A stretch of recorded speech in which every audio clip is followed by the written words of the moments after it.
Na hii ni part 3. Sasa huyu jamaa ikabidi sasa apige simu polisi kwamba bwana, mimi huku nimeibiwa pesa, alafu watu ambao ninao hapa kila mtu anasema mimi sijachukua pesa. Akapiga simu polisi, sasa anampigia inspector, anasema mimi siko mbali sana na hapa nyumbani kwako. Akasema upo hapo nje? Akasema ndio. Akasema ingia ndani basi. Sasa mke huyu jamaa akaenda kufungua mlango haraka haraka, ila yeye ndo aliiba pesa. Yaani anatengeneza mazingira ambayo kumgundua iwe ni kazi sana. Anasema yule pale ndo aliiba pesa na anajifanya anakataa kabisa kwamba hajachukua pesa. Sasa inspector bwana anataka wasikilize hao kwanza wanasemaje. Huyu jamaa anasema mimi nilikuwa ninahesabu pesa, lakini mtu amepuliza dawa ya usingizi, mimi nikajikuta nimelala.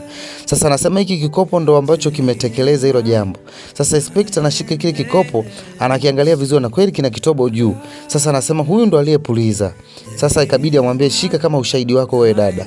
Akasema yeye ni mfanyakazi wa humu ndani, lakini wewe ndo unakuja tena kuiba pesa. Yaani umekuja kuiba pesa, umekuja kufanya kazi. Huyu dada anasema hapana, mimi siwezi kufanya hicho kitu. Anasema wewe ndo uliyechukua pesa na ushahidi ni hicho kikopo ambacho umekishika wewe. Akasema hapana inspector, hapana kabisa jamani, so mimi.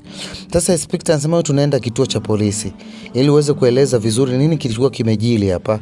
Sasa anasema kweli mnanifunga mimi na sijachukua pesa? Na mke huyu jamaa ndo aliiba pesa. Bwana enoma sana. Bwana nyumba ya Mike kama kawaida, mimi ni Ano Voice, jitu la mtumba, chuma cha Mjerumani. Nikombo speed bila kusubscribe, tukutane kwenye part 4. Thank you guys.